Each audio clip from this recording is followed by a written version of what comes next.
Hello everyone. तो अभी हम लोग बात करने वाले BJT as an amplifier. BJT as an amplifier के बारे में हम लोग डिस्कशन करेंगे। हमें पता होना चाहिए बेसिकली हमारे पास तीन टाइप का कॉन्फ़िगरेशन होता है। एक जो कॉन्फ़िगरेशन होता है वो होता है कॉमन एमिटर कॉन्फ़िगरेशन। दूसरा जो कॉन्फ़िगरेशन होता है वो होता है कॉमन कलेक्टर कॉन्फ़िगरेशन। तीसरा जो कॉन्फ़िगरेशन होता है बेसिकली होता है कॉमन बेस कॉन्फ़िगरेशन।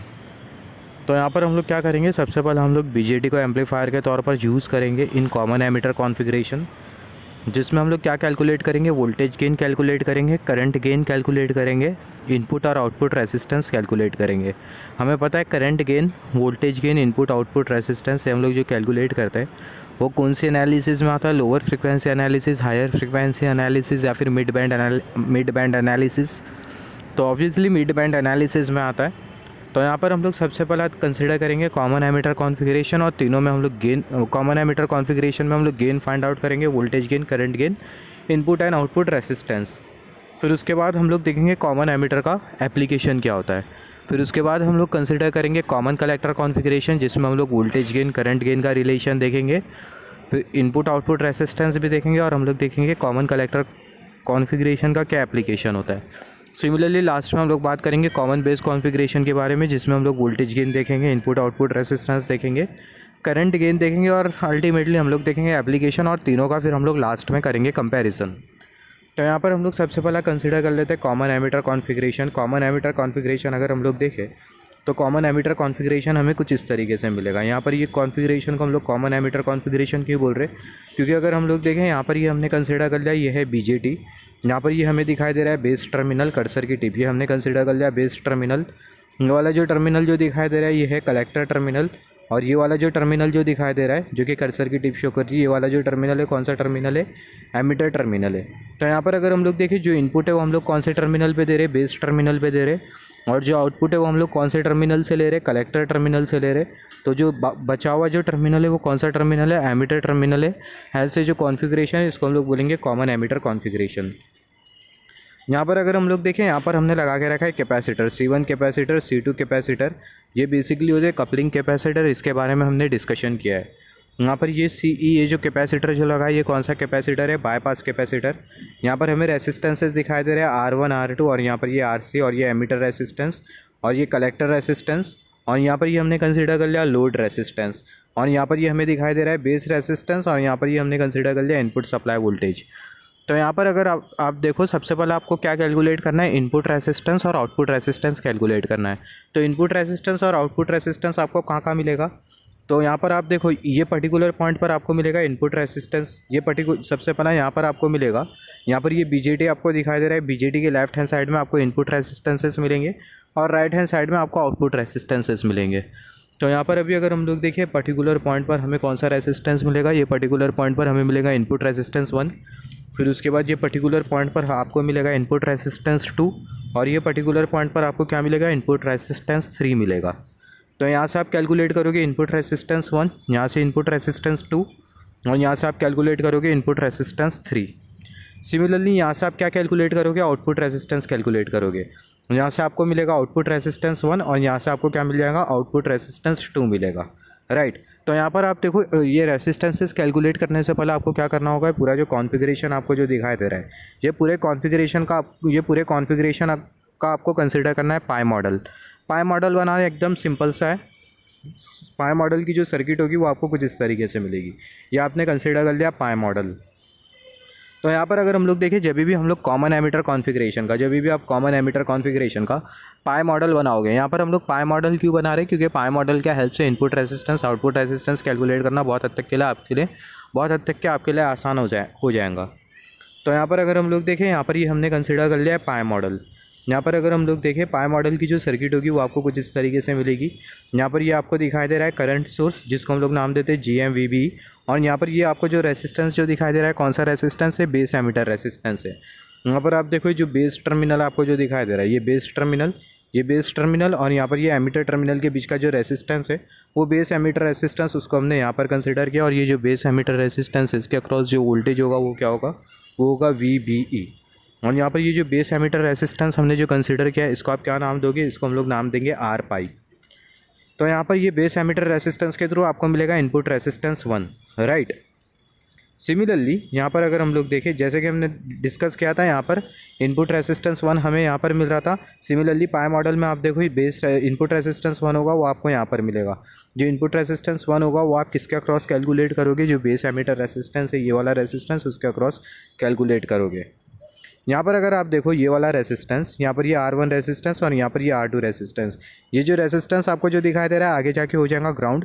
और ये जो R1 रेसिस्टेंस और जो R2 जो रेसिस्टेंस होगी वो कैसे लगेंगे, पैरेलली लगेंगे। तो ये दोनों का आप पैरेलल कॉम्बिनेशन कंसिडर करो और उसका इक्विवेलेंट रेसिस्टेंस कंसिडर करो तो आपको मिल जाएगा उसका इक्विवेलेंट रेसिस्टेंस यहाँ पर, जो कि होगा R1 पैरेलल R2। सिमिलरली यहाँ पर अगर आप देखो, यहाँ पर ये आपको कौन सा रेजिस्टेंस मिल रहा है, यहाँ पर ये आपको बेसिकली मिल रहा है बेस रेजिस्टेंस। तो ये बेस रेजिस्टेंस उसको हमने यहाँ पर कंसिडर कर लिया, ये बेस रेजिस्टेंस हमने कैलकुलेट कर लिया। और यहाँ पर ये हमने कंसिडर कर लिया इनपुट वोल्टेज। यहाँ पर ये जो इनपुट वोल्टेज आपको जो दिखाई दे रहा है, ये जो इनपुट वोल्टेज है उसको हमने यहाँ पर कंसिडर कर लिया, ये हमने कंसिडर कर लिया इनपुट वोल्टेज।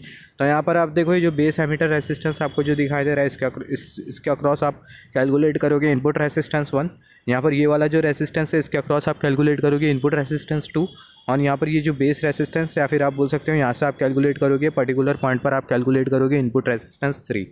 तो यहाँ पर हमने इनपुट रेजिस्टेंस देख लिया, सिमिलरली आउटपुट रेजिस्टेंस भी देख लेते हैं। तो यहाँ पर आप देखो सबसे पहला यहाँ पर ये वाला जो रेजिस्टेंस आपको जो दिखाई दे रहा है कलेक्टर रेजिस्टेंस RC, तो जो रेजिस्टेंस है उसको हमने यहाँ पर कंसिडर कर लिया, कलेक्टर रेजिस्टेंस हमने यहाँ पर कंसिडर कर लिया RC। और सिमिलरली यहाँ पर ये जो लोड रेजिस्टेंस आपको जो दिखाई दे रहा है ये RL लोड रेजिस्टेंस आप देखो उसको हमने यहाँ पर कंसिडर कर लिया। तो ये आपको क्या मिल गया, ये आपको बेसिकली मिल गया पाई मॉडल। जब भी आपको बीजेटी का कॉमन एमीटर कॉन्फ़िगरेशन मिलेगा तो उसका जो पाई मॉडल होगा वो आप कुछ इस तरीके से बनाओगे। यहाँ पर अगर हम लोग देखें कैपेसिटर हमने कंसिडर नहीं किया, कैपेसिटर हमने इसलिए नहीं कंसिडर किया क्योंकि AC में जो कैपेसिटर होता है वो क्या हो जाता है, शॉर्ट हो जाता है। AC एनालिसिस में जो कैपेसिटर होता है वो क्या हो जाता है, शॉर्ट हो जाता है। इसके बारे में हमने ऑलरेडी डिस्कस किया है। तो यहाँ पर ये जो कैपेसिटर आपको जो दिखाई दे रहा है, जो कैपेसिटर है वो क्या हो जाएगा, शॉर्ट हो जाएगा AC एनालिसिस में। तो ये रीज़न की वजह से जो कैपेसिटर है उसको हमने कंसिडर नहीं किया। तो यहाँ पर ये हमने कंसिडर कर लिया लोड रेजिस्टेंस और यहाँ पर ये RC कलेक्टर रेजिस्टेंस और यहाँ से हमें क्या मिल जाएगा, आउटपुट वोल्टेज। यहाँ से आपको क्या मिलेगा, आउटपुट रेजिस्टेंस 1, यहाँ से आपको क्या मिलेगा, आउटपुट रेजिस्टेंस 2। यहाँ से आपको मिलेगा इनपुट रेजिस्टेंस 1, इनपुट रेजिस्टेंस 2 और इनपुट रेजिस्टेंस 3। तो सबसे पहला यहाँ पर अगर आप देखो, जैसे कि मैंने बोला यहाँ पर ये कौन सा रेजिस्टेंस है, यहाँ पर ये वाला जो रेजिस्टेंस है वो है बेस एमीटर रेजिस्टेंस। तो यहाँ पर अगर हम लोग देखें जो R पाई जो रेजिस्टेंस है वो कनेक्टेड है बेस और एमीटर के बीच में। सिमिलरली यहाँ पर ये GMVB हमने जो कंसिडर किया ये है क्या, यह है current source. GMVB is the dependent current source connected between collector and emitter. यहाँ पर ये जो GMVB आपको जो दिखाई दे रहा है ये क्या है, ये है डिपेंडेंट करंट सोर्स जो कि कहाँ पर कनेक्टेड है, ये कलेक्टर और ये एमीटर टर्मिनल के बीच में कनेक्टेड है। तो यहाँ पर आप देखो ये जो GMVB है वो है क्या, ये है डिपेंडेंट करंट सोर्स जो कि एमीटर और कलेक्टर के बीच में, या फिर आप बोल सकते हो कलेक्टर और एमीटर टर्मिनल के बीच में कनेक्टेड है। तो यहाँ पर सबसे पहले हम लोग क्या कैलकुलेट करेंगे, सबसे पहले हम लोग कैलकुलेट करेंगे आउटपुट रेजिस्टेंस। सबसे पहले हम लोग कैलकुलेट करेंगे आउटपुट रेजिस्टेंस, फिर उसके बाद कैलकुलेट करेंगे इनपुट रेजिस्टेंस 1, इनपुट रेजिस्टेंस 2 और इनपुट रेजिस्टेंस 3। तो यहाँ पर अगर आप देखो आउटपुट रेजिस्टेंस आप कैसे कैलकुलेट करोगे, आउटपुट रेजिस्टेंस आपको कहाँ पर मिलेगा, आउटपुट रेजिस्टेंस आपको यहाँ पर मिलेगा और आउटपुट रेजिस्टेंस आपको यहाँ पर मिलेगा। यहाँ से आपको मिल जाएगा आउटपुट रेजिस्टेंस 1, यहाँ से आपको मिल जाएगा आउटपुट रेजिस्टेंस 2। तो आउटपुट रेजिस्टेंस कैलकुलेट करने के लिए सबसे पहले यहाँ पर आपको ये जो वोल्टेज सोर्स जो दिखाई दे रहा है, यहाँ पर ये जो वोल्टेज सोर्स आपको जो दिखाई दे रहा है इसे आपको क्या करना होगा, शॉर्ट करना होगा। थेवेनिन्स थ्योरम हम लोग अप्लाई कर रहे हैं। तो जब ये वोल्टेज सोर्स को हम लोग शॉर्ट कर देंगे तो जो करंट होगा ये रेसिस्टेंसेस के थ्रू फ्लो नहीं होगा, करंट ये रेसिस्टेंसेस के थ्रू फ्लो नहीं होगा।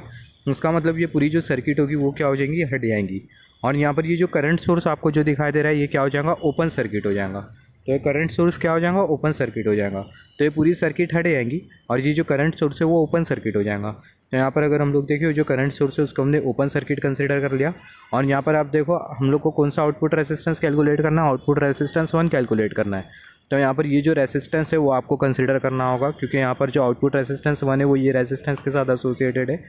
तो ये जो रेजिस्टेंस है वो आपको कंसिडर करना है। तो जो रेजिस्टेंस है उसको हमने यहाँ पर कंसिडर कर लिया। तो यहाँ पर आप देखो आउटपुट रेजिस्टेंस और इनपुट रेजिस्टेंस कैलकुलेट करना बहुत आसान होता है। तो जो आउटपुट रेजिस्टेंस आपको जो मिलेगा, आउटपुट रेजिस्टेंस 1 वो किसके बराबर में होगा, कलेक्टर रेजिस्टेंस के। तो जो आउटपुट रेजिस्टेंस 1 है वो किसके बराबर में, कलेक्टर रेजिस्टेंस के। तो यहाँ पर आपने आउटपुट रेजिस्टेंस कैलकुलेट कर लिया। यहाँ पर आप देखो जो आउटपुट रेजिस्टेंस 1 है वो आपने सक्सेसफुली कैलकुलेट कर लिया। आउटपुट रेजिस्टेंस 1 आपको कितना मिल रहा है, RC मिल रहा है। तो यहाँ पर आप देखो जो आउटपुट रेजिस्टेंस 1 है वो आपको क्या मिला, RC मिला। सिमिलरली आपको अभी क्या कैलकुलेट करना है, आउटपुट रेजिस्टेंस 2 कैलकुलेट करना है। ये पर्टिकुलर पॉइंट पर आपको कैलकुलेट करना है आउटपुट रेजिस्टेंस 2। तो आउटपुट रेजिस्टेंस 2 कैलकुलेट करने के लिए जो लोड रेजिस्टेंस है वो आपको ये सर्किट में लगा देना होगा। तो अगर हम लोग देखिए सर्किट में अगर पैरेलली अगर हम लोग लोड रेजिस्टेंस लगा दें तो जो फिगर होगी वो हमें कुछ इस तरीके से मिलेगी। और आउटपुट रेजिस्टेंस 2 हम लोग कहाँ से कैलकुलेट करेंगे, ये पर्टिकुलर पॉइंट से कैलकुलेट करेंगे। तो जब आउटपुट रेजिस्टेंस 2 कैलकुलेट करोगे तो आपको ये वाला रेजिस्टेंस भी मिलेगा और ये वाला रेजिस्टेंस भी मिलेगा। तो जो आउटपुट रेजिस्टेंस 2 है वो किसके बराबर में होगा, RC पैरेलल RL के बराबर में होगा। तो यहाँ पर हमने आउटपुट रेजिस्टेंस 1 और आउटपुट रेजिस्टेंस 2 कैलकुलेट कर लिया। जो आउटपुट रेजिस्टेंस 1 हमें कितना मिला, आउटपुट रेजिस्टेंस 1 हमें मिला RC, और जो आउटपुट रेजिस्टेंस 2 है वो हमें कितना मिल रहा है, RC पैरेलल RL मिल रहा है। तो यहाँ पर हमने आउटपुट रेजिस्टेंस कैलकुलेट कर लिया। अभी हमें क्या कैलकुलेट करना है, अभी हमें कैलकुलेट करना है इनपुट रेजिस्टेंस। तो इनपुट रेजिस्टेंस हम लोग कैसे कैलकुलेट करेंगे, इनपुट रेजिस्टेंस हम लोग कहाँ से कैलकुलेट करते हैं, इनपुट रेजिस्टेंस हम लोग ये वाली सर्किट से कैलकुलेट करते हैं। तो इनपुट रेजिस्टेंस आप कैसे कैलकुलेट करोगे, यहाँ पर ये जो GMVB है ये तो ओपन सर्किट रहेगा। तो यहाँ पर आप देखो जो GMVB है वो ओपन सर्किट है, उसको हमने यहाँ पर एज इट इज़ कंसिडर किया। GMVB ओपन सर्किट वो एज इट इज़। तो पहले हम लोग इनपुट रेजिस्टेंस 1 कैलकुलेट करेंगे। तो इनपुट रेजिस्टेंस 1 कैलकुलेट करना है तो हमें ये वाला रेजिस्टेंस एज्यूम करना होगा, क्योंकि ये वाले रेजिस्टेंस के अक्रॉस हमें इनपुट रेजिस्टेंस 1 मिलेगा। तो ये वाला जो रेजिस्टेंस है आपको लगा देना है। तो यहाँ पर आप देखो जो रेजिस्टेंस है उसको हमने यहाँ पर कुछ इस तरीके से लगा दिया। तो यहाँ और वो जो रेजिस्टेंस था कौन सा रेजिस्टेंस था, बेस एमिटर रेजिस्टेंस था, और उसकी जो वैल्यू हमें जो मिल रही थी वो क्या थी, R पाई थी। तो यहाँ पर आप देखो जो इनपुट रेजिस्टेंस 1 आपको जो मिलेगा वो किसके बराबर में होगा, R पाई के बराबर में होगा। Very simple. सिमिलरली आपको इनपुट रेजिस्टेंस 2 कैलकुलेट करना है। तो इनपुट रेजिस्टेंस 2 आप यहाँ से कैलकुलेट करोगे पर्टिकुलर पॉइंट से। तो इनपुट रेजिस्टेंस 2 आप यहाँ से कैलकुलेट करोगे तो ये वाला रेजिस्टेंस भी आएगा और ये वाला रेजिस्टेंस भी आएगा। ये वाला रेजिस्टेंस हमने ऑलरेडी कंसिडर किया था जो कि है यहाँ पर। अभी ये वाला जो रेजिस्टेंस आपको जो दिखाई दे रहा है ये वाला रेजिस्टेंस आपको पैरेलली लगा देना है। तो ये वाला रेजिस्टेंस आप अगर यहाँ पर अगर पैरेलली लगा दो तो फिगर आपको कुछ इस तरीके से मिलेगी, फिगर आपको कुछ इस तरीके से मिलेगी। और यहाँ से हम लोग कैलकुलेट कर रहे थे इनपुट रेजिस्टेंस 2। तो जो इनपुट रेजिस्टेंस 2 है वो ये वाला रेजिस्टेंस जो कि R1 पैरेलल R2 और ये वाला रेजिस्टेंस दोनों का पैरेलल कॉम्बिनेशन होगा।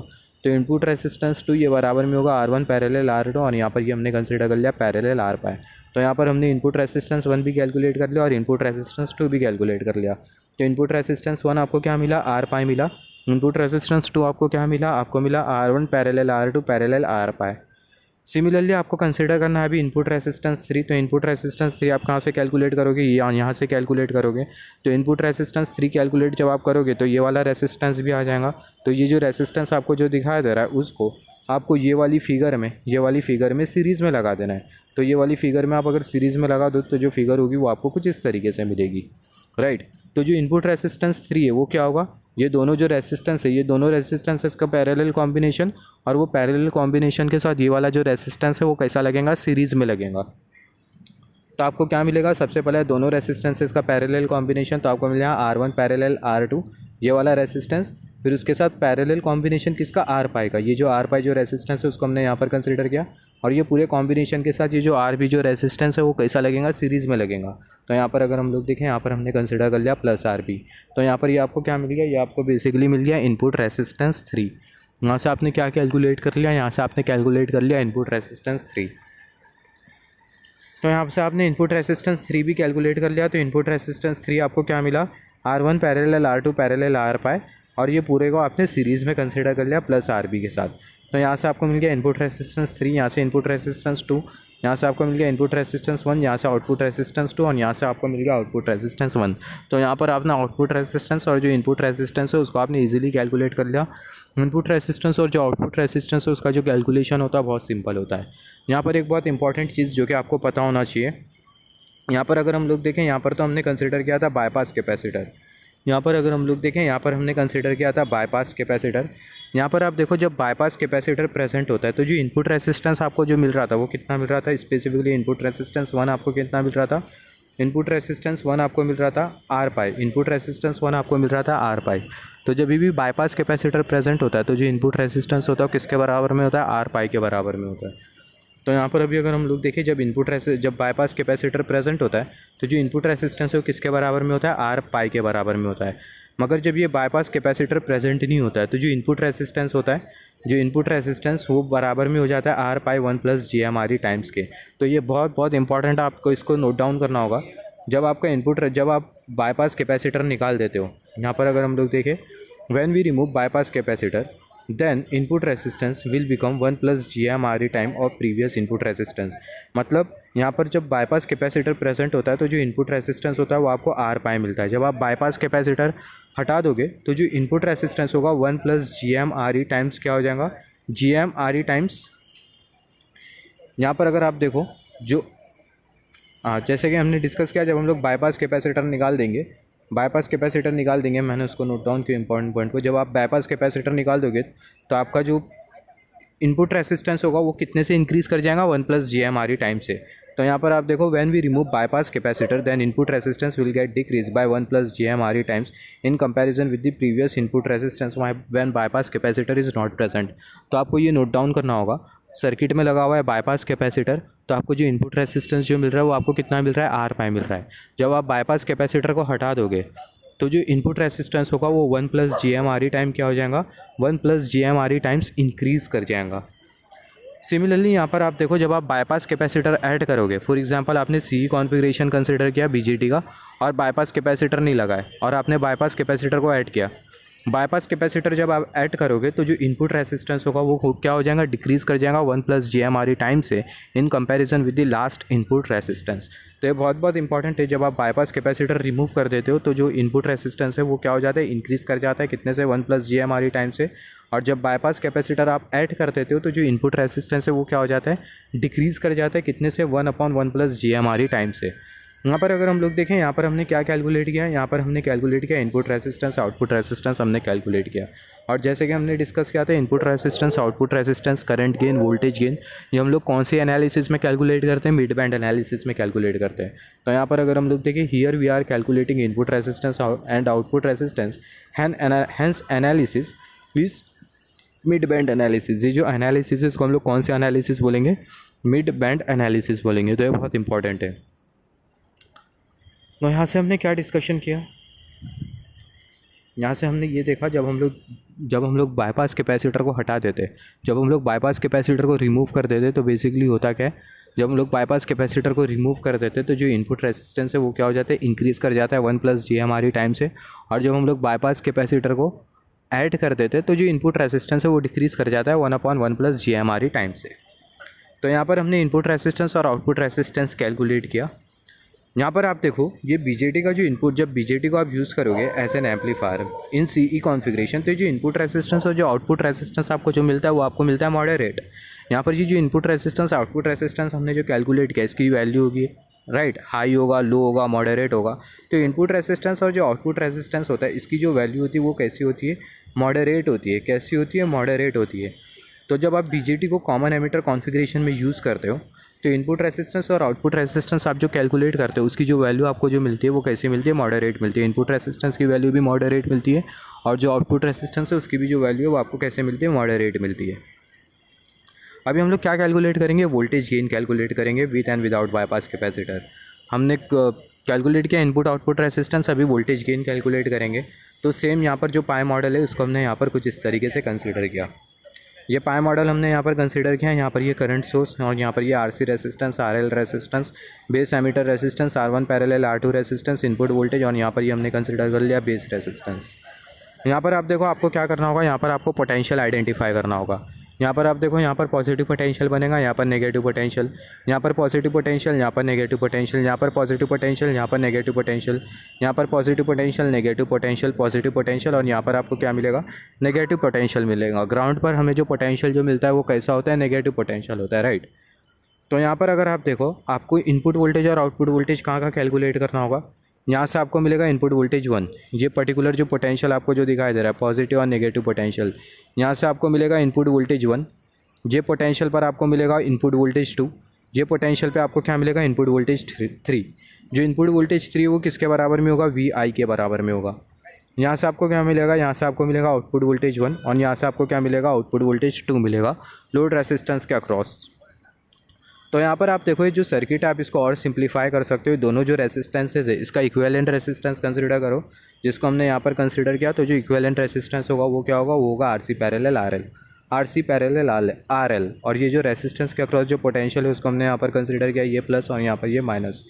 तो यहाँ पर ये जो रेसिस्टेंस आपको जो दिखाई दे रहा है, ये रेसिस्टेंस के अक्रॉस आपको जो वोल्टेज जो मिलेगा वो क्या होगा, वो होगा आउटपुट वोल्टेज, जिसको हमने कंसीडर किया V0 से। तो यहाँ पर आपको क्या कैलकुलेट करना है, सबसे पहले हम लोग कैलकुलेट करते हैं आउटपुट वोल्टेज। तो यहाँ पर ये जो आउटपुट वोल्टेज जो होगा, जो कि रेसिस्टेंस के अक्रॉस होगा, वो आपको क्या मिलेगा, ये जो आउटपुट वोल्टेज आपको जो मिलेगा, ये रेसिस्टेंस के अक्रॉस जो आउटपुट वोल्टेज जो मिलेगा, या फिर आप बोल सकते हो ये प्लस और ये माइनस जो पोटेंशियल है, इसके साथ एसोसिएटेड जो वोल्टेज है, जिसको हम लोग बोल रहे हैं आउटपुट वोल्टेज, वो किसके बराबर में होगा, टोटल करंट। तो जो टोटल जो करंट है वो क्या है, वो है GMVB, और ये रेसिस्टेंस जो कि RC पैरेलल RL। हमें पता है ओम्स लॉ V = I/R। तो यहाँ पर अभी अगर हम लोग देखें, वही हमने कंसिडर किया, टोटल जो आउटपुट वोल्टेज होगा वो किसके बराबर में होगा, टोटल करंट जो कि है GMVB, और रेसिस्टेंस जो कि RC पैरेलल RL। और यहाँ पर हमने माइनस साइन क्यों कंसिडर किया, माइनस साइन हमने इसलिए कंसिडर किया क्योंकि आप देखो जो करंट जो फ्लो हो रहा है, ये करंट सोर्स की वजह से जो करंट जो फ्लो हो रहा है, और ये जो पोटेंशियल हमने जो कंसिडर किया, इसके वजह से जो करंट जो फ्लो होगा, ये पॉजिटिव पोटेंशियल और ये नेगेटिव पोटेंशियल, इसके वजह से जो करंट जो फ्लो होगा वो कैसा होगा, वो अपोजिट डायरेक्शन में होगा। यहाँ पर ये जो करंट जो फ्लो हो रहा है, करंट सोर्स की वजह से जो कि नीचे की तरफ फ्लो हो रहा है, और ये पोटेंशियल की वजह से जो करंट जो फ्लो होगा, ये पॉजिटिव पोटेंशियल और नेगेटिव पोटेंशियल की वजह से जो करंट जो फ्लो होगा वो कैसा होगा, वो अपोजिट डायरेक्शन में होगा। तो ये रीज़न की वजह से यहाँ पर हमने क्या कंसिडर कर लिया, यहाँ पर हमने कंसिडर कर लिया माइनस साइन। सिमिलरली यहाँ पर अगर आप देखो इनपुट वोल्टेज 1 आप कैलकुलेट करो, इनपुट वोल्टेज 1 आपको कहाँ पर मिलेगा, इनपुट वोल्टेज 1 आपको बेस एमीटर रेसिस्टेंस के अक्रॉस मिलेगा, और ये जो इनपुट वोल्टेज 1 होगा वो किसके बराबर में होगा, ये VBE के ही बराबर में होगा, बेस एमीटर वोल्टेज के बराबर में होगा। तो यहाँ पर आप देखो जो इनपुट वोल्टेज 1 है वो आपको किसके बराबर में मिल रहा है, बेस एमीटर वोल्टेज के बराबर में मिल रहा है। तो यहाँ पर अगर आप देखो, आप ये दोनों इक्वेशन को कंसिडर करते हुए लिख सकते हो output voltage upon input voltage 1 = -GM, और यहाँ पर ये VBE और यहाँ पर ये RC पैरेलल RL। यहाँ पर अगर हम लोग देखें इनपुट वोल्टेज 1 ये किसके बराबर में, VBE के, तो यहाँ पर ये VBE आप इसको फर्दर इवेलुएट करो तो आपको मिल जाएगा output voltage upon input voltage 1 = -GM RC parallel RL। यहाँ पर आप देखो, यहाँ पर ये आपको क्या मिल गया, ये आपको मिल गया voltage gain with respect to input voltage 1। Input voltage 1 के रेस्पेक्ट में आपको क्या मिल गया, इनपुट वोल्टेज 1 के रेस्पेक्ट में आपको मिल गया वोल्टेज गेन। तो यहाँ पर आप देखो जो माइनस साइन है वो आपको क्या इंडिकेट कर रही है, माइनस साइन आपको ये इंडिकेट कर रही है जो आउटपुट वोल्टेज है, माइनस साइन आपको ये इंडिकेट कर रही है जो आउटपुट वोल्टेज है, उसमें आपको क्या मिलेगा, आउटपुट वोल्टेज में आपको शिफ्टिंग मिलेंगी कितने से, 180 डिग्री से। फिर आउटपुट वोल्टेज में आपको फेज शिफ्ट मिलेंगी कितने से, 180 डिग्री से। तो यहाँ पर अगर आप देखो, यहाँ पर ये हमने वोल्टेज गेन का इक्वेशन कंसिडर कर लिया, और यहाँ पर ये जो इनपुट वोल्टेज है वो कौन सा है, इनपुट वोल्टेज 1 है। सिमिलरली यहाँ पर अगर आप वोल्टेज गेन का इक्वेशन कंसिडर करो with respect to input voltage 2, तो यहाँ पर आप देखो वोल्टेज गेन का ये वाला रिलेशन मिलेगा -GM RC पैरेलल RL। और जैसे कि हमने डिस्कस किया, माइनस साइन आपको क्या इंडिकेट कर रही है, आपको इंडिकेट कर रही है 180 degree phase shift voltage signal में। तो यहाँ पर आप देखो ये आपको क्या मिल गया, ये आपको मिल गया वोल्टेज गेन के लिए रिलेशन, या फिर आप बोल सकते हो वोल्टेज गेन आपको मिल गया। तो ये जो वोल्टेज गेन आपको जो मिला जब आप BJT को यूज़ करोगे as an amplifier in common emitter configuration, तो जो वोल्टेज गेन की जो वैल्यू होती है वो कैसी होती है, मॉडरेटली हाई होती है। तो यहाँ पर अगर हम लोग देखें voltage gain is moderately high. क्यों मॉडरेटली हाई होता है, क्योंकि आप देखो जो GM आपको जो दिखाई दे रहा है, जिसको हम लोग बोलते हैं ट्रांस कंडक्टेंस, इसकी जो वैल्यू होती है वो मॉडरेटली हाई होती है। ओवरऑल ये जो हमें जो इसकी जो वैल्यू जो मिलती है -GM RC पैरेलल RL, इसकी जो ओवरऑल जो वैल्यू होती है वो मॉडरेटली हाई होती है। तो यही रीज़न की वजह से जो वोल्टेज गेन होता है वो मॉडरेटली हाई होता है। कैसा होता है, मॉडरेटली हाई होता है। तो यहाँ पर अगर हम लोग देखें voltage gain is moderately high as GM as higher value in CE configuration when we use BJT as an amplifier. तो ये बहुत इंपॉर्टेंट है, आप इसको नोट डाउन कर लो। जब आप BJT को एम्पलीफायर के तौर पर यूज़ करोगे कॉमन एमीटर कॉन्फ़िगरेशन में, तो जो वोल्टेज गेन की जो वैल्यू आपको जो मिलेंगी वो आपको कैसे मिलेंगी, मॉडरेटली हाई मिलेंगी। हाई नहीं मिलेंगी, वेरी हाई नहीं मिलेंगी, मॉडरेटली हाई मिलेंगी, मतलब लो और हाई के बीच में होगी, जो कि होगी मॉडरेट, या फिर आप बोल सकते हो मॉडरेटली हाई। तो यहाँ पर आप देखो ये जो कंडीशन है वो तभी एप्लीकेबल है जब बाईपास कैपेसिटर प्रेजेंट नहीं होता है तब। तो यहाँ पर अगर हम लोग देखें this condition is applicable only when bypass capacitor is not present. जब बाईपास कैपेसिटर प्रेजेंट नहीं होगा तो आपको जो वोल्टेज की जो वैल्यू आपको जो मिलेगी वो आपको कैसे मिलेगी, वोल्टेज गेन की वैल्यू मॉडरेटली हाई मिलेंगी। मगर जब बाईपास कैपेसिटर प्रेजेंट होगा तो जो वोल्टेज गेन होगा वो क्या हो जाएगा, डिक्रीज़ कर जाएगा। तो यहाँ पर आप देखो when bypass capacitor is present then voltage gain get decrease, voltage gain get decrease by 1/1 + GM/RE times. और वोल्टेज गेन जो डिक्रीज़ होगा उसके साथ जो एसोसिएटेड रिलेशन होगा, या फिर आप बोल सकते हो सिंपल वर्ड में जो वोल्टेज गेन डिक्रीज़ होगा वो कितना डिक्रीज़ होगा, वो इतना डिक्रीज़ होगा, या फिर आप बोल सकते हो 1/1 + GM/RE टाइम्स डिक्रीज़ हो जाएगा। तो आपको वोल्टेज गेन मिल जाएगा output voltage upon input voltage is equal to GM/RC parallel RL और डिनोमिनेटर में 1 + GM/RE। तो यहाँ पर ये बहुत इंपॉर्टेंट है, आप एक चीज़ नोट डाउन कर लो, जब आप BJT को यूज़ करते हो as an amplifier in common emitter configuration, तो जो वोल्टेज गेन होता है वो आपको मॉडरेटली हाई मिलता है जब कैपेसिटर प्रेजेंट नहीं होता है तब। मगर जब बाईपास कैपेसिटर प्रेजेंट होता है तो जो वोल्टेज गेन होता है वो डिक्रीज़ कर जाता है कितने से, 1/1 + GM/RE टाइम से। और सिमिलरली हमने इनपुट आउटपुट रेसिस्टेंस के बारे में डिस्कस किया था। इनपुट रेसिस्टेंस के बारे में स्पेसिफिकली जब हम लोग बाईपास कैपेसिटर को निकाल देते तो जो इनपुट रेसिस्टेंस है वो क्या हो जाता है, इंक्रीज़ कर जाता है। इनपुट रेसिस्टेंस इंक्रीज़ कर जाता है 1 + GM/RE टाइम से। और जब हम लोग बाईपास कैपेसिटर को ऐड करते थे तो जो इनपुट रेसिस्टेंस है वो क्या हो जाता है, डिक्रीज़ कर जाता है 1/1 + GM/RE टाइम से। तो यहाँ पर हमने वोल्टेज गेन देख लिया। सिमिलरली अभी बात कर लेते हैं करंट गेन के बारे में। तो अगेन यहाँ पर अगर हम लोग देखें, यहाँ पर हमने कंसिडर किया है पाई मॉडल। यहाँ पर हमने सेम पाई मॉडल कंसिडर किया है। यहाँ पर ये हमने डिपेंडेंट करंट सोर्स कंसिडर कर लिया। यहाँ पर ये RC रेसिस्टेंस, ये RL रेसिस्टेंस, और यहाँ पर ये base emitter resistance R1 parallel R2 resistance, और ये हमने कंसिडर कर लिया इनपुट वोल्टेज, और ये बेस रेसिस्टेंस हमने कंसिडर कर लिया। ये वाला जो रेसिस्टेंस है वो कौन सा रेसिस्टेंस है, ये है base emitter resistance, very important. तो यहाँ पर आप देखो, और सिमिलरली पोटेंशियल भी मार्क कर लेना चाहिए हमें। यहाँ पर ये पॉजिटिव और ये नेगेटिव, यहाँ पर ये पॉजिटिव और ये नेगेटिव। और सिमिलरली यहाँ पर आप देखो, यहाँ पर आप अगर पोटेंशियल मार्क करो तो यहाँ पर ऊपर आपको पॉजिटिव मिलेगा, नीचे नेगेटिव, एंड सो ऑन, ऊपर पॉजिटिव नीचे नेगेटिव, ऊपर पॉजिटिव नीचे नेगेटिव। आपको यहाँ पर क्या कैलकुलेट करना है, करंट गेन। करंट गेन क्या होता है, ratio of input current and output current. तो यहाँ पर आप देखो इनपुट करंट आपको कहाँ से मिलेगा, यहाँ पर इनपुट करंट आपको यहाँ से मिलेगा। इनपुट करंट आपको यहाँ से मिलेगा, ये वाले रेसिस्टेंस के थ्रू मिलेगा इनपुट करंट 1, ये वाले रेसिस्टेंस के थ्रू मिलेगा इनपुट करंट 2, ये वाले रेसिस्टेंस के थ्रू आपको मिल जाएगा इनपुट करंट 3। जैसे इनपुट रेसिस्टेंस आप कैलकुलेट कर रहे थे, सिमिलरली वैसा इनपुट करंट भी आप कैलकुलेट करोगे।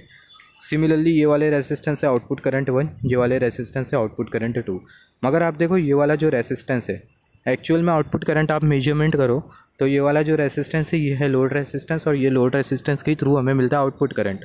तो यहाँ पर आप देखो जो आउटपुट करंट होगा वो किसके बराबर में होगा, IL के बराबर में। IL है क्या, ये लोड के थ्रू जो करंट फ्लो रहा है वो है IL। तो जो आउटपुट करंट होगा वो किसके बराबर में होगा, लोड करंट के बराबर में होगा, या फिर आप बोल सकते हो जो लोड करंट है वो ही होगा आउटपुट करंट। तो यहाँ पर आप देखो जो आउटपुट करंट है वो किसके बराबर में होगा, जो आउटपुट करंट है वो किसके बराबर में होगा। आउटपुट करंट हम लोग ये वाले रेसिस्टेंस के थ्रू कैलकुलेट कर रहे हैं। तो यहाँ पर आप अप्लाई कर सकते हो करंट डिवीज़न रूल। तो करंट डिवीज़न अप्लाई करो तो जो आउटपुट करंट होगा I0, जो कि रेसिस्टेंस के थ्रू फ्लो होगा, वो बराबर में होगा जो ओवरऑल जो करंट फ्लो रहा है वो कितना है, वो है GMVB। तो यहाँ पर ये GMVB, और यहाँ पर ये माइनस साइन, हमें पता है माइनस साइन हम लोग क्यों कंसिडर कर रहे हैं, क्योंकि पोटेंशियल की वजह से जो करंट फ्लो हो रहा है और ये करंट सोर्स के वजह से जो करंट जो फ्लो हो रहा है, दोनों करंट का जो डायरेक्शन है वो अपोजिट है। तो यही रीज़न की वजह से हम लोग माइनस साइन कंसिडर कर रहे हैं। और ये वाला रेसिस्टेंस RC हमने यहाँ पर कंसिडर किया, और ये दोनों रेसिस्टेंस का सम RC पैरेलल RC + RL। तो यहाँ पर हमने कंसिडर कर लिया RC + RL। यहाँ पर आप देखो आप कुछ मॉडिफिकेशन कर सकते हो। कैसा मॉडिफिकेशन, यहाँ पर आप देखो जो इनपुट करंट 1 है, इनपुट करंट 1 उसको हमने यहाँ पर लिखा, आप इसको I1 भी लिख सकते हो। तो जो इनपुट करंट 1 है वो किसके बराबर में होगा, ये रेसिस्टेंस के बराबर में होगा। और ये जो रेसिस्टेंस के अक्रॉस जो वोल्टेज है वो हमें पता है I = V/R। तो जो इनपुट करंट 1 है वो किसके बराबर में होगा, इनपुट करंट 1, ये जो रेसिस्टेंस के अक्रॉस जो वोल्टेज है वो जो कि VB है, जिसको हमने यहाँ पर कंसिडर किया, और ये जो रेसिस्टेंस की जो वैल्यू है वो जिसको हमने यहाँ पर कंसिडर कर लिया R⁻। आप इसको फर्दर अरेंज करके लिख सकते हो, VB = I1 × R⁻, V = I × R। तो यहाँ पर आप देखो ये जो VB आपको जो दिखाई दे रहा है इसकी जगह आप क्या पुट कर सकते हो, I1 × R⁻। तो आपको क्या मिल जाएगा, I1 × R⁻। फर्दर आप इसको लिख सकते हो, ये जो I1 आपको जो दिखाई दे रहा है उसको I0 के डिनोमिनेटर में भेज दो, तो आपको क्या मिल जाएगा, I0/I1, जो कि बराबर में होगा -GM/R⁻RC, और डिनोमिनेटर में RC + RL। तो यहाँ पर ये आपको क्या मिल गया, ये आपको बेसिकली मिल गया करंट गेन के लिए रिलेशन, या फिर आप बोल सकते हो ये आपको क्या मिल गया, करंट गेन मिल गया। यहाँ पर आप देखो ये जो करंट गेन, जैसे कि हमने डिस्कस किया था, जो वोल्टेज गेन होता है वो हमें कैसा मिलता है, मॉडरेटली हाई मिलता है। सिमिलरली यहाँ पर आप BJT को एम्पलीफायर के तौर पर यूज़ करो CE कॉन्फ़िगरेशन में, तो जो करंट गेन होगा वो भी आपको कैसा मिलेगा, मॉडरेटली हाई मिलेगा। जो करंट गेन है वो भी आपको कैसा मिलेगा, मॉडरेटली हाई मिलेगा। तो यहाँ पर ये जो करंट गेन है, क्योंकि जो GM की जो वैल्यू होती है वो मॉडरेट होती है, तो ये रीज़न की वजह से जो करंट गेन है वो आपको मॉडरेटली हाई मिलेगा, या फिर आप बोल सकते हो मॉडरेट मिलेगा, लो और हाई के बीच में होगा। सिमिलरली यहाँ पर अगर हम लोग देखें, यहाँ पर हमने जो करंट गेन का जो रिलेशन जो कंसिडर किया with respect to input current 1, similarly यहाँ पर अगर हम लोग इनपुट करंट 2 के रेस्पेक्ट में करंट गेन का रिलेशन कंसिडर करें तो रिलेशन आपको कुछ इस तरीके से मिलेगा। Output current upon input current 2 is equal to minus G M R C, और यहाँ पर ये आर पाए, डिनोमिनेटर में R C plus R L into R one parallel R two, और डिनोमिनेटर में R one parallel R two plus R pi. Similarly यहाँ पर आप करंट गेन का रिलेशन कंसीडर करो with respect to input current 3, तो आपको कुछ इस तरीके से रिलेशन मिलेगा। Output current upon input current 3 is equal to minus G M R C R pi, और डिनोमिनेटर में R C plus R L into R one parallel R two plus R pi. तो ये आपको करंट गेन का equation मिलेगा with respect to input current 2 and input current 3। तो यहाँ पर आप देखो ये जो करंट गेन आपको जो मिल रहा है वो भी आपको कैसा मिल रहा है, मॉडरेटली हाई मिल रहा है जब बीजेटी को आप यूज़ करोगे as an amplifier in common emitter configuration. तो जब बीजेटी को हम लोग एम्पलीफायर के तौर पर यूज़ करते हैं कॉमन एमीटर कॉन्फ़िगरेशन में, तो जो करंट गेन है वो आपको कैसा मिलता है, मॉडरेटली हाई मिलता है। अगेन यहाँ पर ये जो नेगेटिव साइन है वो आपको कैसे मिल रही है, नेगेटिव साइन आपको क्या इंडिकेट कर रही है, नेगेटिव साइन आपको इंडिकेट कर रही है फेज शिफ्ट। नेगेटिव साइन आपको इंडिकेट कर रही है जो करंट है उसमें फेज शिफ्ट होगा, करंट सिग्नल में फेज शिफ्ट होगा कितने से, 180 डिग्री से। तो यहाँ पर अगर हम लोग देखें negative sign indicating phase shift in current by 180 degree. तो यहाँ पर आपने क्या क्या देखा, जो करंट गेन है वो आपको कैसा मिल रहा है, मॉडरेटली हाई मिल रहा है सी कॉन्फ़िगरेशन में when we use BJT as an amplifier. Similarly यहाँ पर आप देखो जो करंट गेन है वो आपको कैसा मिल रहा है, मॉडरेटली हाई मिल रहा है। जो वोल्टेज गेन है वो आपको कैसा मिल रहा है, वो भी आपको मॉडरेटली हाई मिल रहा है। जो इनपुट आउटपुट रेजिस्टेंस है वो भी आपको कैसा मिल रहा है, मॉडरेट मिल रहा है। तो यही रीज़न की वजह से जब आप बीजेटी को एम्पलीफायर के तौर पर यूज़ करते हो कॉमन एमीटर कॉन्फ़िगरेशन में, तो कॉमन एमीटर कॉन्फ़िगरेशन आप उसको कंसिडर कर सकते हो वोल्टेज एम्पलीफायर के लिए, करंट एम्पलीफायर के लिए और पावर एम्पलीफायर के लिए भी। क्योंकि आप देखो जो करंट गेन और जो वोल्टेज गेन है वो आपको मॉडरेटली हाई मिल रहा है, right. Current gain moderately high मिलने की वजह से होगा कि आप as a current amplifier use कर सकते हो बीजेटी को। वोल्टेज गेन मॉडरेटली हाई मिलने की वजह से वोल्टेज एम्पलीफायर के तौर पर यूज़ कर सकते हो। करंट गेन और वोल्टेज गेन दोनों मॉडरेटली हाई है तो एज अ एम्पलीफायर आप यूज़ कर सकते हो, पावर एम्पलीफायर, राइट।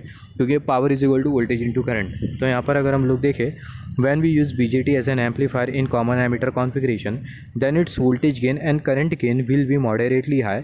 जब हम लोग बीजेटी को एम्पलीफायर के तौर पर यूज़ करते हैं कॉमन एमीटर कॉन्फ़िगरेशन में, तो उसका जो वोल्टेज गेन होता है और जो करंट गेन होता है वो मॉडरेटली हाई होता है, जिसके वजह से इसको हम लोग यूज़ कर सकते हैं, बीजेटी को हम लोग यूज़ कर सकते हैं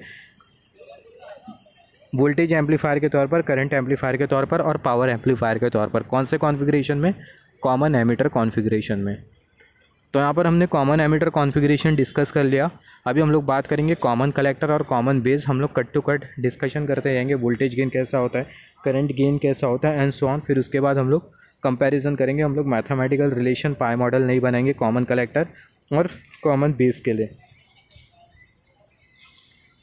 तो यहाँ पर हमने कंसिडर कर लिया ये है common collector configuration. Common collector configuration आपको कुछ इस तरीके से मिलेगा।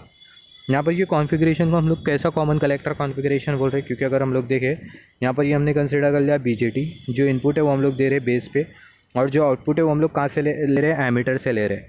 तो बचा हुआ जो टर्मिनल है वो कौन सा है, कलेक्टर। तो यही रीज़न की वजह से जो कॉन्फ़िगरेशन है इसको हम लोग बेसिकली बोलते हैं कॉमन कलेक्टर कॉन्फ़िगरेशन। कौन सा कॉन्फ़िगरेशन बोलते हैं, कॉमन कलेक्टर कॉन्फ़िगरेशन बोलते हैं। इसको हम लोग कौन सा कॉन्फ़िगरेशन बोल रहे हैं, इसको हम लोग बोल रहे हैं common collector configuration. Just wait for a second.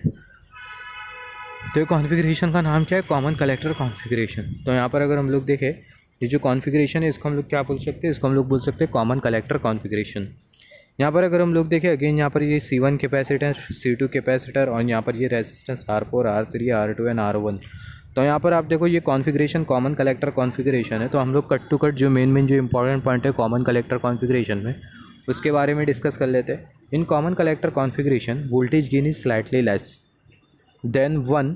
In common collector configuration voltage gain is slightly less than 1 और can say approximately equal to 1। Common collector configuration में होता क्या है, जो वोल्टेज गेन होता है वो अप्रॉक्सीमेटली 1 के बराबर में होता है। 1 के एग्जैक्टली बराबर में नहीं होता है, अप्रॉक्सीमेटली 1 के बराबर में होता है, या फिर आप बोल सकते हो स्लाइटली लेस होता है 1 के कंपैरिजन में। Due to this reason BJT in common collector configuration can be use as a voltage follower. यही रीज़न की वजह से जो बीजेटी है कॉमन कलेक्टर कॉन्फ़िगरेशन में उसको हम लोग यूज़ कर सकते हैं as a voltage follower. Voltage follower में होता क्या है, जो आउटपुट वोल्टेज है वो इनपुट वोल्टेज को फॉलो करता है। In voltage follower circuit output voltage followers input voltage. Voltage follower circuit में होता क्या है, जो आउटपुट वोल्टेज है वो किसको फॉलो करता है, इनपुट वोल्टेज को फॉलो करता है। तो यहाँ से आपने क्या सीखा, कॉमन कलेक्टर कॉन्फ़िगरेशन में जो वोल्टेज गेन होता है वो तो हाई नहीं होता, मॉडरेटली हाई भी नहीं होता, लो होता है या फिर आप बोल सकते हो स्लाइटली लेस होता है 1 के कंपैरिजन में। तो यही रीज़न के वजह से BJT in common collector configuration उसको हम यूज़ कर सकते हैं as a voltage follower circuit. Voltage follower circuit में होता क्या है, वोल्टेज फॉलोवर सर्किट में जो आउटपुट वोल्टेज है वो इनपुट वोल्टेज को फॉलो करता है। तो यहाँ पर हमने डिस्कस कर लिया वोल्टेज गेन के बारे में, जो कि होता है लो, या फिर आप बोल सकते हो स्लाइटली लेस होता है 1 के कंपैरिजन में, या फिर आप बोल सकते हो अप्रॉक्सीमेटली 1 के बराबर में होता है। मगर करंट गेन का क्या होता है, जो करंट गेन होता है वो आपको मॉडरेटली हाई मिलता है। करंट गेन मॉडरेटली हाई मिलने की वजह से होता क्या है, बीजेटी कॉमन कलेक्टर कॉन्फ़िगरेशन में हम लोग यूज़ कर सकते हैं, बीजेटी को हम लोग कॉमन कलेक्टर कॉन्फ़िगरेशन में यूज़ कर सकते हैं एज अ करंट एम्पलीफायर, क्योंकि जो करंट गेन है वो हमें मॉडरेटली हाई मिल रहा है। और इनपुट रेसिस्टेंस और आउटपुट रेसिस्टेंस आपको कैसा मिलेगा, तो सबसे पहले आप देखो जो करंट गेन है वो आपको कैसा मिल रहा है, जो करंट गेन है वो आपको हाई मिल रहा है। तो this configuration of BJT provides very high current gain, जो कॉमन कलेक्टर कॉन्फ़िगरेशन होता है आपको हाई करंट गेन प्रोवाइड करता है। Hence BJT as an amplifier in common collector configuration, BJT common collector configuration में हम लोग उसको यूज़ कर सकते हैं as a current amplifier.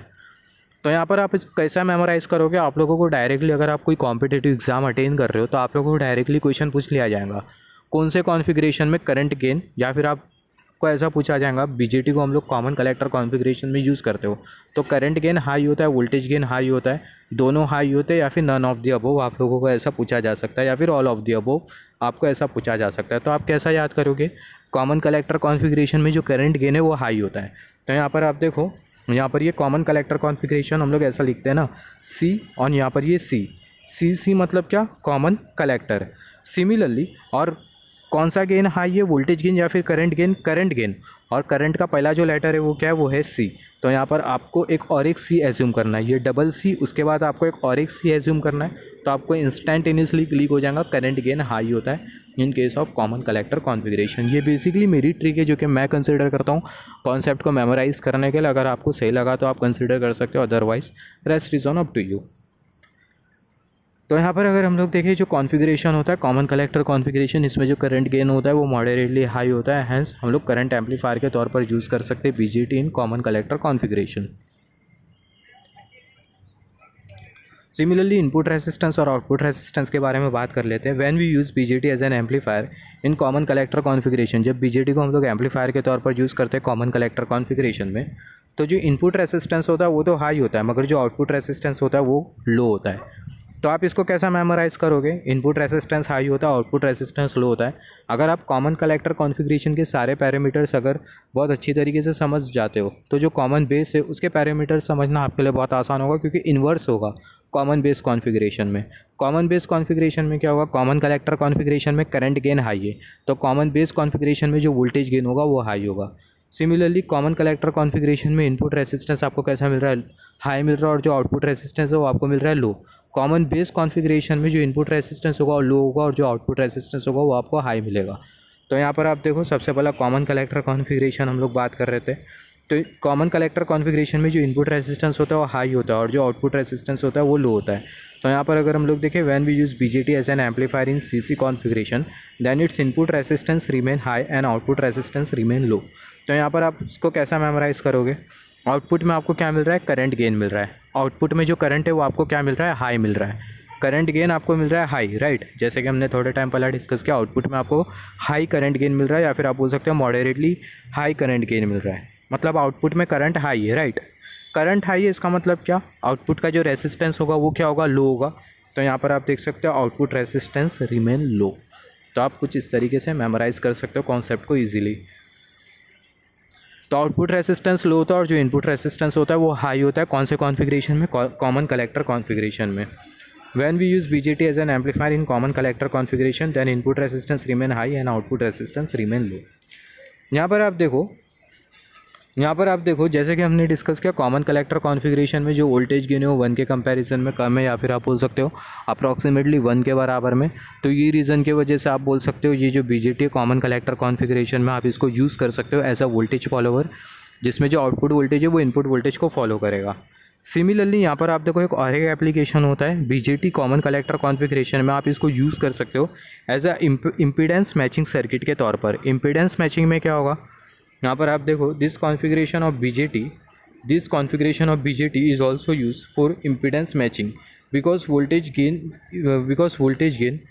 which is approximately equal to 1 because of voltage gain which is approximately equal to 1. This configuration of BJT is also used for impedance matching because of voltage gain which is approximately equal to 1. Voltage gain की वजह से जो कि approximately किसके बराबर में होता है, 1 के बराबर में होता है. वोल्टेज गेन जो कि किसके बराबर में होता है, अप्रॉक्सीमेटली 1 के बराबर में होता है. तो इम्पीडेंस मैचिंग सर्किट में क्या होता है, आप लोगों ने पढ़ा होगा सुपरपोजिशन थे, I mean maximum power transfer theorem के बारे में आप लोगों ने पढ़ा होगा. मैक्सिमम पावर कब आप ट्रांसफ़र कर सकते हो, जब सोर्स रेसिस्टेंस किसके बराबर में होगा, लोड रेसिस्टेंस के बराबर में होगा. जब सोर्स रेसिस्टेंस लोड रेसिस्टेंस के बराबर में होता है तो होता क्या है, जो मैक्सिमम पावर है वो ट्रांसमिट आप कर सकते हो. मगर सोर्स रेसिस्टेंस और लोड रेसिस्टेंस अगर दोनों बराबर में नहीं रहा, दोनों में अगर मिसमैचिंग रही, तो ऐसे केस में आप मैक्सिमम पावर ट्रांसफ़र नहीं कर सकते हो. सिमिलरली यहाँ पर आप कंसिडर कर सकते हो इम्पीडेंस मैचिंग के लिए सेम कॉन्सेप्ट. अगर दो हमारी लाइन है, दोनों का इम्पीडेंस अगर अलग अलग है, दोनों का इम्पीडेंस अगर मैच नहीं कर रहा, तो आप पावर बराबर से ट्रांसफ़र नहीं कर पाओगे, या फिर आप बोल सकते हो जो सिग्नल है आप उसको ट्रांसमिट नहीं कर पाओगे प्रॉपरली. मगर आप दोनों का इम्पीडेंस अगर बराबर में कर सकते हो, पहली वाली ट्रांसमिशन लाइन दूसरी वाली ट्रांसमिशन लाइन, या फिर पहला वाला सिस्टम और दूसरा वाला सिस्टम, या फिर ट्रांसमीटर और रिसीवर, दोनों का इम्पीडेंस आपने बराबर कर दिया, तो आप क्या कर सकते हो, आप मैक्सिमम पावर या फिर आप बोल सकते हो जो सिग्नल है उसको आप ट्रांसमिट कर सकते हो. तो यही रीज़न की वजह से दो सिस्टम जिनके बीच का इम्पीडेंस बराबर ना हो, इम्पीडेंस को मैच करने का काम आपकी सर्किट करेंगी, जो कि होगी BJT in common collector configuration. तो यहाँ पर आप देखो, ये बीजेटी का common collector configuration impedance matching circuit में भी यूज़ किया जाता है. तो अभी लास्ट कॉन्फ़िगरेशन के बारे में बात कर लेते हैं, जिसको हम लोग बोलते हैं कॉमन बेस कॉन्फ़िगरेशन. तो कॉमन बेस कॉन्फ़िगरेशन में होगा क्या, सबसे पहला जो कॉमन बेस कॉन्फ़िगरेशन की जो सर्किट होगी वो आपको कुछ इस तरीके से मिलेगी. यहाँ पर आप देखो, यहाँ पर हमने कंसिडर कर लिया ये ट्रांजिस्टर, जो इनपुट हम लोग जो दे रहे हैं वो कौन से टर्मिनल पे दे रहे हैं, एमीटर टर्मिनल पे दे रहे हैं, और जो आउटपुट है वो हम लोग कौन से टर्मिनल से ले रहे हैं, कलेक्टर टर्मिनल से ले रहे हैं. तो कॉमन टर्मिनल या फिर बचा हुआ टर्मिनल कौन सा है, बेस. तो जो कॉन्फ़िगरेशन है वो कौन सा कॉन्फ़िगरेशन है, कॉमन बेस कॉन्फ़िगरेशन है. तो अगेन कॉमन बेस कॉन्फ़िगरेशन के जो इंपॉर्टेंट पॉइंट है आप उसको नोट डाउन कर लो. कॉमन कलेक्टर कॉन्फ़िगरेशन अगर आपको बहुत अच्छी तरीके से समझा है, तो जो कॉमन बेस कॉन्फ़िगरेशन है वो एकदम आसान है. तो यहाँ पर अगर आप देखो कॉमन कलेक्टर कॉन्फ़िगरेशन में जो इनपुट रेसिस्टेंस था वो क्या था, हाई था. मगर यहाँ पर आप देखो कॉमन बेस कॉन्फ़िगरेशन में जो इनपुट रेसिस्टेंस है वो लो रहेगा. When we use BJT as an amplifier in common base configuration, तो जो इनपुट रेसिस्टेंस है वो लो रहेगा और जो आउटपुट रेसिस्टेंस है वो क्या रहेगा, हाई रहेगा. सिमिलरली जब आप कॉमन कलेक्टर कॉन्फ़िगरेशन पढ़ रहे थे तो आपको करंट गेन हाई मिल रहा था, मगर कॉमन बेस कॉन्फ़िगरेशन में जो वोल्टेज गेन होगा वो आपको हाई मिलेगा. सिमिलरली करंट गेन आपको जो मिलेगा, जैसे कि हमने डिस्कस किया था कॉमन कलेक्टर कॉन्फ़िगरेशन में जो वोल्टेज गेन था वो अप्रॉक्सीमेटली 1 के बराबर में था. सिमिलरली कॉमन बेस कॉन्फ़िगरेशन में जो करंट गेन होगा वो अप्रॉक्सीमेटली 1 के बराबर में होगा, या फिर आप बोल सकते हो 1 से कम होगा. और यही रीज़न की वजह से बीजेटी को कॉमन बेस कॉन्फ़िगरेशन में आप लगा सकते हो करंट फॉलोवर सर्किट में. तो यहाँ पर आप देखो करंट गेन जिसमें जो आउटपुट करंट होगा वो इनपुट करंट को फॉलो करेगा. Current gain is approximately equal to 1. BJT in common base configuration can be used as a current follower in which output resistance will follow the input resistance. तो यहाँ पर आप देखो common collector और common base configuration. Common collector configuration आप अगर अच्छी तरीके से समझ गए हो तो कॉमन बेस कॉन्फ़िगरेशन में सब जो पैरामीटर्स हो गए वो इन्वर्स हो गए कॉमन कलेक्टर के. तो यहाँ पर तीनों में हम लोग डिफरेंस देख लेते हैं. कॉमन एमीटर तीनों में मतलब हम लोग कंपैरिजन कर लेते हैं. Parameters, common emitter configuration, common collector configuration, common base configuration. पहला हमने कंसिडर किया voltage gain, current gain, input resistance, output resistance और एप्लीकेशन. कॉमन एमीटर कॉन्फ़िगरेशन में तो सब कुछ मॉडरेट ही है. वोल्टेज गेन भी मॉडरेट है, करंट गेन भी मॉडरेट है, इनपुट रेजिस्टेंस भी मॉडरेट है, आउटपुट रेजिस्टेंस भी क्या है, मॉडरेट. और अगर आप एप्लीकेशन देखो कॉमन एमीटर कॉन्फ़िगरेशन का, करंट एम्पलीफायर, वोल्टेज एम्पलीफायर और power amplifier.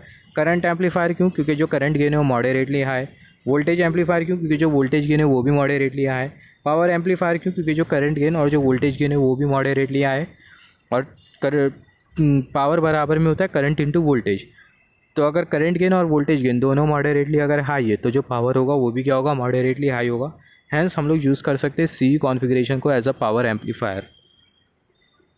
Similarly common collector configuration. Common collector configuration में आपने क्या देखा था, कॉमन कलेक्टर कॉन्फ़िगरेशन में जो वोल्टेज गेन था वो अप्रॉक्सीमेटली 1 के बराबर में था, या फिर आप बोल सकते हो जो वोल्टेज गेन था वो लो था, जो कि स्लाइटली कम था 1 के कंपैरिजन में. और जो करंट गेन आपको जो मिल रहा था वो आपको कैसा मिल रहा था, हाई मिल रहा था. करंट गेन हाई है और करंट आपको कैसा मिलेगा, करंट आपको आउटपुट में मिलेगा, राइट. गेन आप जो कंसिडर करते हो आउटपुट और इनपुट का रेशियो, तो जो करंट गेन आपको जो मिलेगा, या फिर आप बोल सकते हो आपको जो आउटपुट जो मिलेगा करंट का, वो क्या होगा, वो हाई होगा। तो आउटपुट करंट आपको हाई मिल रहा है, इसका मतलब आउटपुट रेसिस्टेंस होगा लो। तो यहाँ पर आप देखो जो output resistance common collector configuration में आपको जो मिलेगा वो आपको मिलेगा लो।